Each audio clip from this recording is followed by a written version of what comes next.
Think about that. He would delight, by the next phrase, he will delight in the fear of the Lord. Now, ponder that one for a moment. It's the awesomeness. It's the reverence. It's us remembering the majesty of who He is. The Bible calls Him in Hebrews a consuming fire. Yes. Don't get familiar. Yes, be sheltered. There's a balance that needs to come back to the church. There's a remembrance that needs to come back to the church. To not take the things of God lightly. There's a need for us to return to the fear of the Lord.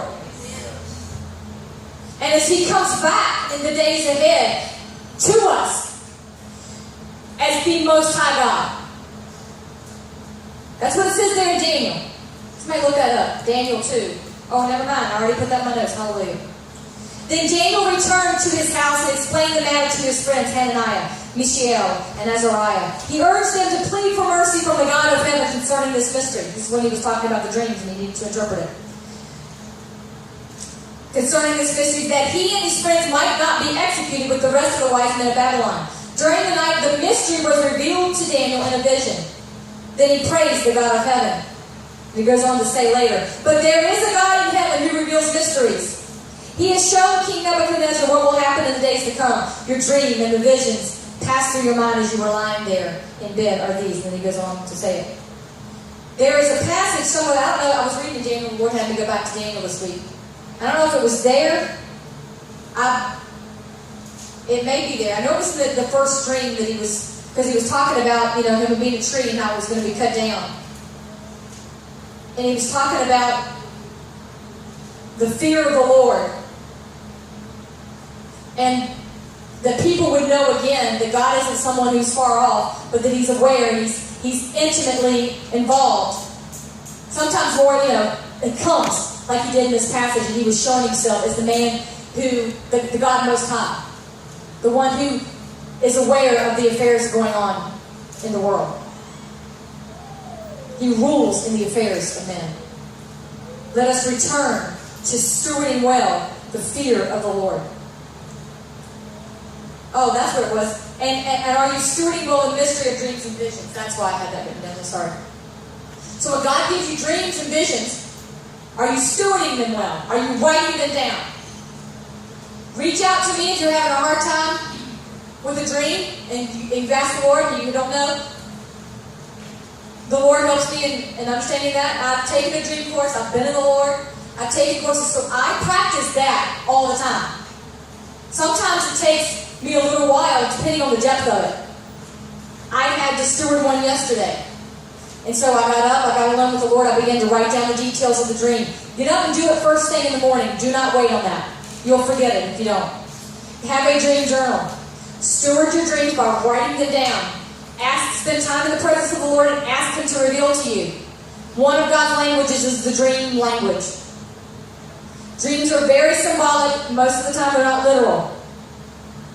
So the people in your dreams are probably not who you think they are. They're symbolic of someone else. I've come to understand and come to learn that. There's one person that God always uses in my dream, and I usually know. But listen to me. The reason why you've got to get this from the Lord, and the reason why none of those people could give the king the interpretation, because dreams are from the Lord. Modern day dream people and dream interpretations in the New Age movement will tell you that it's what's inside of you trying to get out. That's not scriptural. Dreams are from the Lord. It's His way of talking to His people. It says it in Job. In the night season, I awaken them. I warn them. I show them of things to come. It's in Job. I think it's 33 maybe. I'm not sure. Write your dreams down. God could be trying to speak to you something, but you don't know what it is. As soon as I started taking this course, my dream life came alive again. I started dreaming all the time, and when God wanted to say something to me, He gave me a dream.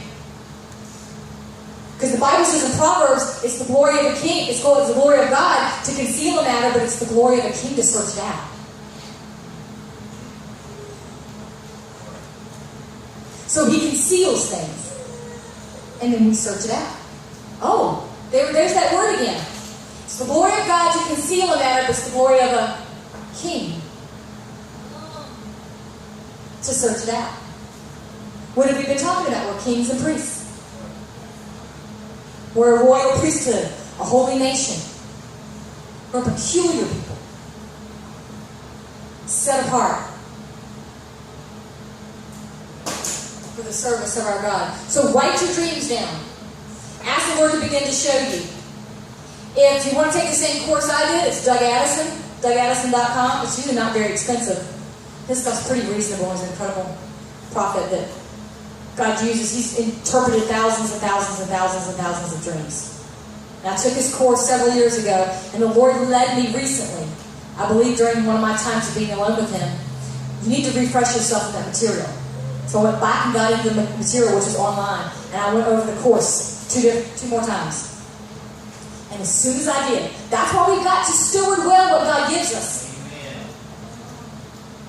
Now see, I could have dropped it. If I had went back and researched that and studied the material out, reach out to me. If I have material that I will loan to you, I'm glad to.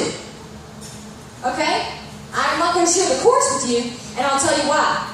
Because God's taught me how to steward honor. That man makes his living on the ministry of what God does in him. And it's worthy of his hire. So when I take courses, now God had to show me that. He said, don't you share that material. Because that's not honoring the ministry in which I released that through. And the currency of heaven is honor. You want favor? Honor.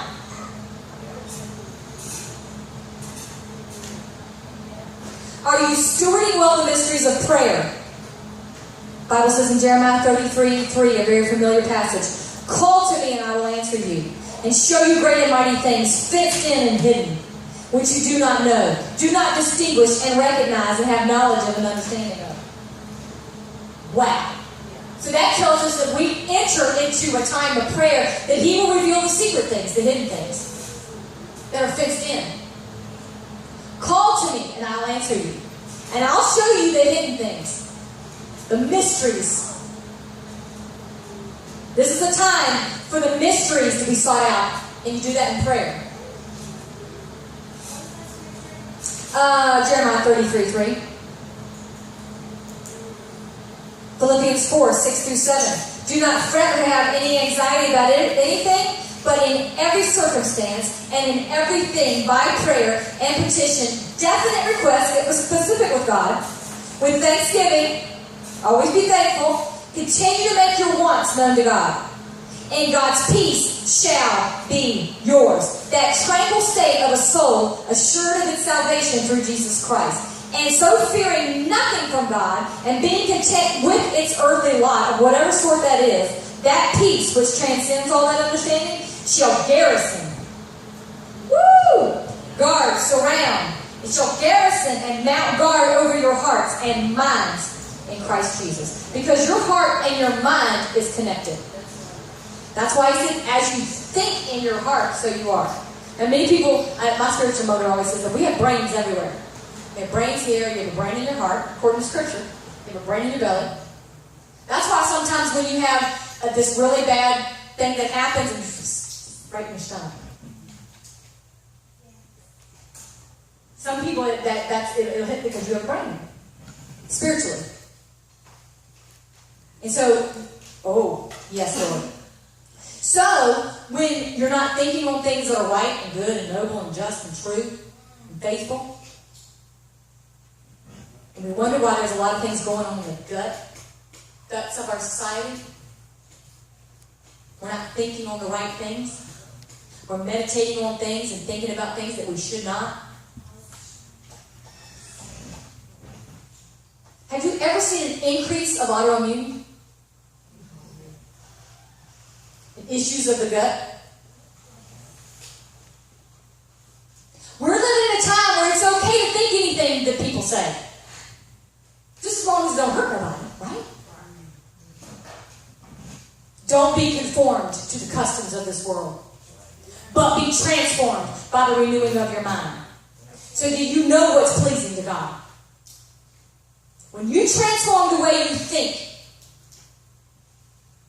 when you meditate, when you feast, that's what Jesus was talking, David was talking about in Psalm 23. You set before me a table in the presence of my enemies. And feast on your goodness. What's a table? It's food. You feast on God's love. You feast on God's faithfulness. You feast on His promises. You feast on your history with Him. You go back in your account and remember how God's been faithful to you. You feast on that.